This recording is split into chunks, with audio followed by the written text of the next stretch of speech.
আসসালামু আলাইকুম গাইস, দেখুন আমি এখন এই যে মাছ ভাজা করেছিলাম। এই মাছ ভাজা দিয়ে কিছু আলু ভেজে নিয়েছি। এগুলো দিয়ে আজকে মাছ ভর্তা করব, আপনাদেরকে দেখাবো। বিভিন্ন বিয়ে বাড়ি অনুষ্ঠানে যে মাছ ভর্তাটা দেয়, আজকে আমি ওই রকম স্টাইল করে করব। এর আগে আপনাদেরকে আমি দেখিয়েছিলাম শুধুমাত্র পেঁয়াজ মরিচ দিয়ে কীভাবে করতে হয়। আজকে আলু দিয়ে করেও দেখাবো।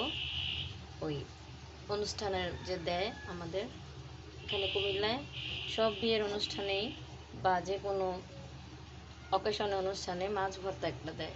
আজকে আমি সেরকম একটা ভর্তা করে আপনাকে দেখাবো। গাছ দেখুন, এই যে পেঁয়াজ আর শুকনো মরিচ এই যে ভাজা করছি।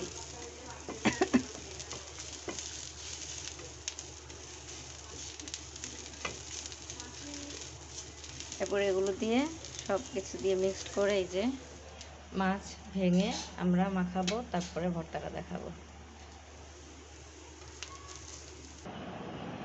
গাছ দেখুন, এই যে পেঁয়াজ বেরেস্তা করে নিয়েছি, এই যে মরিচ ভেজে নিয়েছি।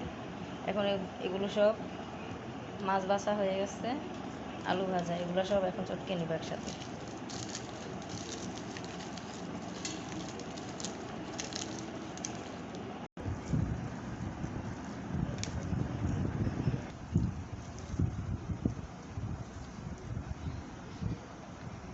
গাইস লবণ দিয়ে দিলাম, সরষের তেল। গাইস দেখুন, এই মুহূর্তে একটু সরষের তেল দিয়ে দিলাম।